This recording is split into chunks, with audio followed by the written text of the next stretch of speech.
The desert stretched silent beneath a bruised sky, shadows spilling across the cliffs like old scars. Wind scraped over bone-dry stone, carrying whispers from a time before men built fences or carved maps. In that emptiness, a lone rider pressed forward. His name wasn't known to most. Those who did remember him used words like weathered and broken, or sometimes just spat his name like a curse. His horse limped, dust clinging to its matted hide, but the man showed no mercy. He had none left to give, not to the beast, not to himself. Once he'd been young, once he'd believed there was a road out of the sorrow, but roads had a habit of circling back, and now the only thing pulling him onward was a legend half-whispered over saloon counters, a girl in the cliffs, pale as death and silent as stone. Folks called her a ghost. Some called her worse. But he'd heard something in their stories that others missed, a name spoken not aloud but somewhere deeper, beneath the skin. His sister's name. He crested the last ridge by nightfall. The ruins loomed ahead, ancient cliff dwellings, carved by hands long since turned to dust. Square-cut windows gaped like watching eyes. He dismounted without grace, boots crunching on shale. His horse wheezed once, then sank to its knees, exhausted. He left it without a glance. The climb was treacherous, hands scraping over stone polished smooth by centuries of wind. Above him, stars cracked open across the heavens, cold and indifferent. Every step up that cliff wall was a step deeper into the past, a past he wasn't sure he wanted to find. Inside the ruins, silence waited for him. Dust thicker than memory, shadows older than fear. He drew iron. Not that bullets could answer whatever questions clawed at this place. His hand trembled and he hated himself for it. The girl appeared like a ripple at the edge of sight. One moment, emptiness. The next, a shape among the stones, tall, thin, draped in something like cloth but moving wrong like smoke underwater. Her skin caught the moonlight, pale as river ice. Hair long, knotted, hanging like ropes down her back. He called out. Nothing answered. Not a word, not a sound. She didn't flee. Not at first. When she turned, it was not to look but to vanish, as if the act of seeing her pushed her backward through the cracks in the world. He ran, feet sliding, lungs burning. The stones tore at him, but he gave no thought to injury. Only the image of her face, half seen, impossibly human, yet utterly wrong, drove him forward. She moved fast, too fast. He caught glimpses, the sweep of hair, the edge of a hand, bare feet leaving no tracks in the dust. She wasn't running from him, he realized. She was running toward something deeper in. He found it when he lost her. A clearing inside the ruins, ringed by standing stones older than any map. At the center lay something glinting under moonlight. He knelt slowly, fingers hesitant. An engagement ring, pristine. Delicate filigree work, gold so pure it looked wet. Impossible. It should have tarnished to nothing in this desert. Yet here it lay, gleaming, like it had been dropped just moments ago. His throat tightened. Long ago, before grief hollowed him out, he'd promised his sister he'd protect her. But promises didn't stop diseases, didn't stop bandits, didn't stop the land itself from swallowing the ones you loved. He buried her once, or thought he had. Now he wasn't sure. He pocketed the ring, not for evidence, not for proof, but because in that moment it felt like the only thing in this place that wasn't trying to disappear. The night deepened. He built a fire, though every instinct warned against it. Flames drew things, memories, regrets, worse. But he was too tired to care. By firelight, he examined the rawhide ring again. No maker's mark, no inscription, but the metal was warm, not from his pocket, not from the fire, warm, like skin. He drank whiskey until the bottle ran dry. Sleep didn't come easy. When it did, it brought dreams, faces he'd buried long ago, places he never wanted to see again. He heard his sister's laughter, young, innocent, heard it twist into something else, something hollow. He woke to humming. At first, he thought it part of the dream, but it didn't stop. A low, wordless melody, strange yet familiar, threading through the night air. He reached for his revolver. Too late. She stood beyond the edge of the firelight, watching. Her face, it wasn't monstrous. That would have been easier. Instead, it was heartbreakingly human, young, unscarred, save for faint lines like cracks beneath the skin, as if her body wasn't built to last yet refused to fade. Eyes too large, reflecting the fire back at him, orange and gold. Her mouth moved slightly. He thought for one mad second that she might speak. Instead, she turned. This time she didn't vanish. She walked, slowly, deliberately. She wanted him to follow. His first thought was madness. His second, resignation. Perhaps there wasn't much difference. He kicked dirt over the fire and followed her into the dark. Hours passed, or maybe only moments. Time felt wrong in that place. The cliffs swallowed sound. Shadows bled across stone in shapes that didn't belong. She led him deeper, past walls marked with ancient handprints, through doorways too narrow for men, but just wide enough for memory to slip through. Then she stopped. At the end of a passage where stone met open air, she turned and watched him approach. No fear in her, only expectation. Wind howled between them. He tasted dust, old as history. Her hand lifted. In her palm lay the engagement ring. He frowned. He'd pocketed it. He felt its weight even now. She opened her fingers. The ring fell. Before it hit the stone, she was gone. He dropped to his knees, heart pounding harder than any battle, dug shaking fingers into his pocket. The ring was still there. 2 rings. Identical. He stared at them both, not understanding. Not wanting to. He didn't move for a long time. Not until dawn painted the cliffs blood red. When he finally stood, knees aching, he understood one truth. He wasn't chasing a girl. He was chasing time itself. Back at the cliff's edge, he looked down at the ruins sprawling beneath him like bones of some ancient leviathan. He could leave. Ride back to town. Let whiskey drown the rest of his days. Or he could follow. He thought of his sister. Of promises made and broken. Of memories that refused to die. He tied both rings together with a scrap of leather and hung them around his neck. The sun rose, and he started walking. Somewhere deep in those forgotten canyons, something waited. Not a ghost, not a girl, something far older.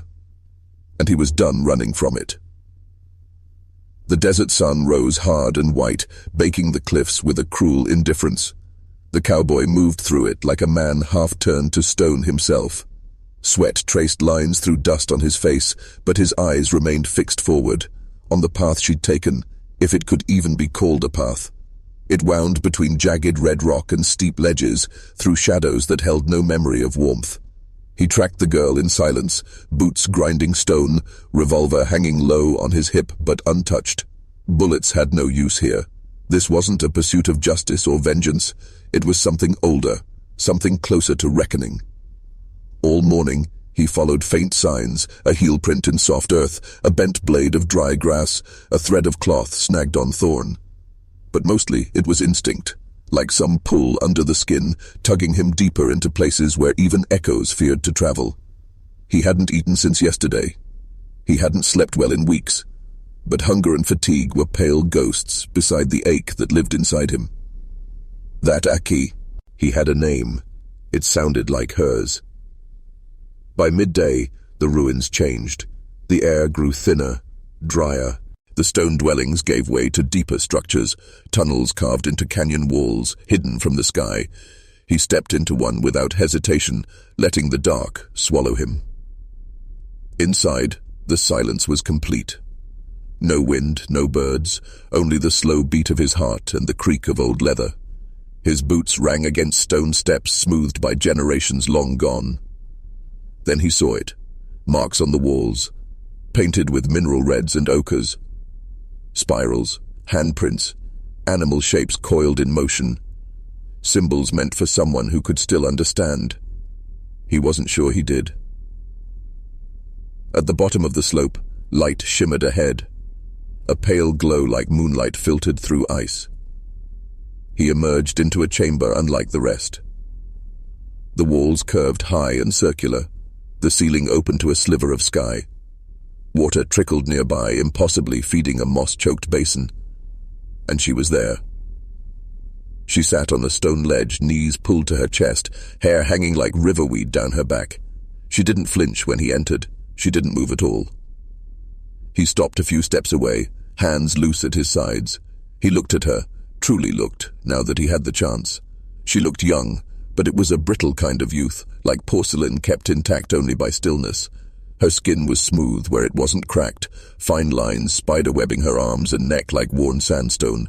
Her eyes, when she finally met his, held no time, just the reflection of 1,000 memories that didn't belong. He crouched slowly, knees creaking, and set one of the rings between them on the stone. She looked at it, expression unreadable. "I don't know who you are," he said quietly, "but you ain't just lost." She tilted her head, and for a moment he thought she might answer. Instead, she opened her palm. Inside it lay an identical ring, the second one, though he never gave it back. He reached instinctively to his chest.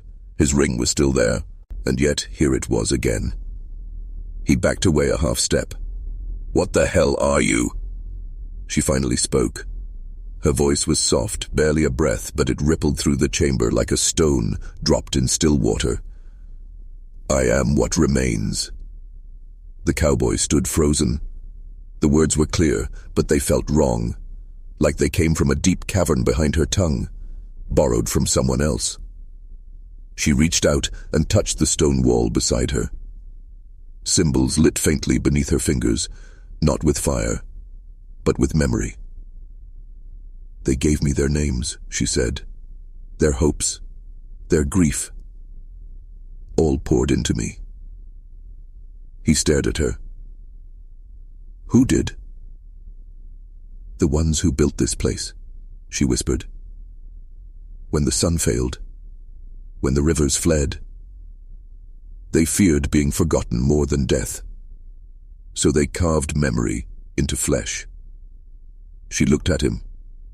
"They carved me." He shook his head slowly, disbelief wrestling with wonder. "You're saying you remember them?" She blinked. "I remember echoes. A man with turquoise eyes. A woman who sang to the sky. Children who painted stories they never lived long enough to tell." She looked away. "But none of it is mine." The chamber felt colder now. The cowboy's hands balled into fists. "You carry all of them?" "I don't know who I am," she said. "Only who they were. Their pain is all I know." His voice lowered, cautious. "And this ring? It ain't ancient." "No," she said. "He gave it to me. The one who came before you. A man in a blue coat. He said he loved someone, but she was gone. He wanted her to live again. So he gave me her story." The cowboy's blood ran cold. "When?" Her voice cracked. "I don't know. A long time ago. Or yesterday. It's hard to tell in here." He stepped back, suddenly unsure if the air in this place was fit to breathe. A century-old traveler, a ring passed to something made of memory. It sounded like madness, but the truth sat piled in her eyes, and he couldn't look away. A scraping sound behind him made him turn fast, gun half-drawn. A figure stood in the passage, silent and still. A scraping sound behind him made him turn fast, gun half-drawn. A figure stood in the passage, silent and still. A man, older than the cowboy by a decade at least, wrapped in leathers and rough furs. His skin was dark, lined by wind and sun, hair braided with beads and bone. He said nothing, just watched. The girl did not react to the newcomer. The cowboy lowered his revolver slowly. "Friend of yours?" The man didn't answer, just walked past him with measured steps, approaching the girl like he'd walked this path before. He stopped before her, placed a hand on her head, gently. Her eyes closed at the touch. The cowboy watched, uncertain. She spoke again, barely above a whisper. "He remembers too." The old man looked at the cowboy finally, and in his eyes was sorrow deeper than the canyon outside. Without words, he pointed to the northern wall of the chamber. The cowboy followed his gesture. There, faint beneath moss and dust, was a carving. He stepped closer, brushing it clean with his sleeve. Two figures, one kneeling, one standing, between them, a circle. He turned to the man. "You know what this place is?" The old tracker nodded once. "You were there when they made her." No response, but none was needed. The cowboy's mouth felt dry. "Why'd you come back?" The tracker held out his palm. Inside was a small, flat stone etched with the same spiral carved on the wall. The girl spoke once more. "He's the last." The cowboy stood, torn between awe and terror. He faced the tracker again. "Can she be undone?" Silence. "Is that why you're here? To stop it?" Still nothing. He wanted to yell, to shake the truth loose, but something in him wouldn't let it rise. Maybe it was the way the tracker looked at her, with grief, not fear. "I came here to find someone," the cowboy said, more to himself than to them. "My sister, she disappeared years ago. I thought be she—" His voice failed. He looked at the girl again. "Do you remember her?" The girl stared into him. "No," she said, "but I remember the ones you lost. I carry them now, pieces of them, shards." He clenched his jaw, eyes burning. "What am I supposed to do with that?" Her head tilted again. "You decide." He didn't understand, not fully. But the ring around his neck burned with a quiet heat, like it wanted to be part of the stone, part of this place. His hand brushed it, and in that moment he saw something. Flashes, maybe memory, maybe more. His sister, laughing in the sun. His mother's hands braiding hair. The face of a stranger offering shelter during a storm. Moments too fragile for time, too small to carve in stone, yet somehow they remained. In her, in this place. He stepped back, overwhelmed. The tracker moved beside him, placed a hand on his shoulder. It wasn't comfort, it was understanding. The cowboy looked one last time at the girl. "If I leave, will she still be here?" The tracker gave no answer, only pointed again, this time not at the wall but deeper into the tunnel, into the dark. There were more chambers, more stories, perhaps more ghosts. The cowboy exhaled long and slow. "All right," he whispered. "Then I ain't done yet." Behind him, the girl reached out, fingers brushing the stone once more. The cymbals pulsed faintly. A heartbeat maybe, a farewell, or a beginning. He followed the tracker into the tunnel, away from the light. The girl remained behind, silent, still. Time waited with her. The walls narrowed as they descended, stone pressing closer with every step until the air itself felt thinner, more reluctant to let them pass. The cowboy walked behind the old tracker, their shadows flickering in the torchlight like fragments of older stories. Neither man spoke. The silence between them wasn't tension anymore. It was acknowledgement. They were men walking into something that had been waiting longer than either of them had drawn breath. Deeper into the canyon's heart, the symbols changed.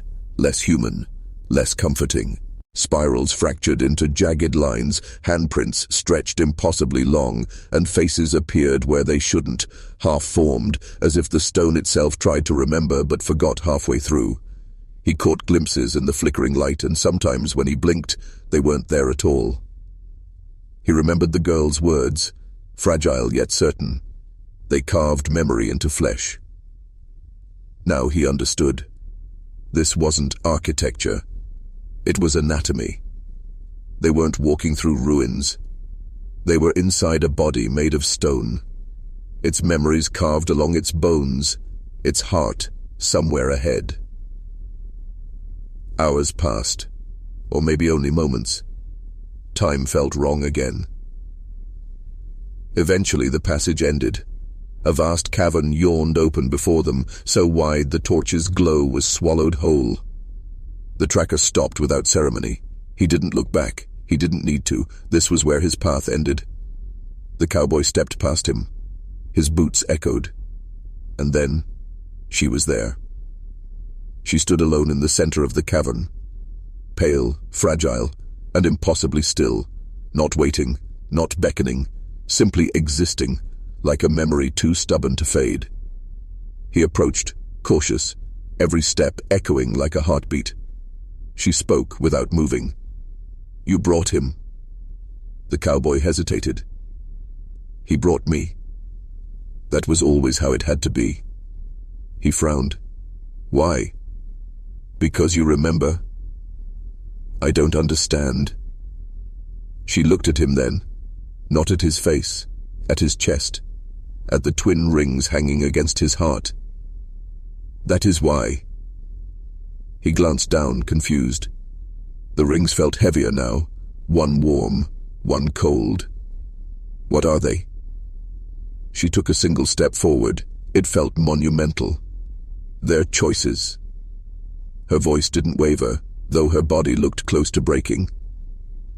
"The ones who made me, gave me a purpose, to carry what they could not, stories, names, faces, all of it. They poured themselves into me to be remembered." She paused. He saw pain and flicker across her features, not physical, something deeper. "But they never taught me how to forget." She spread her arms slightly like a child, unsure of how to ask. "I remember everyone who was lost, but I don't know who I am." He swallowed hard. His voice cracked when he spoke. "What do you want from me?" "An ending." The word echoed. Behind him, the tracker watched in silence. The cowboy took a trembling step closer. "I can't kill you." "I don't need to die," she whispered. "I need to be released." He hesitated. "How?" She held out her hands. "Give me the ring." He looked down again, uncertainty gnawing at him.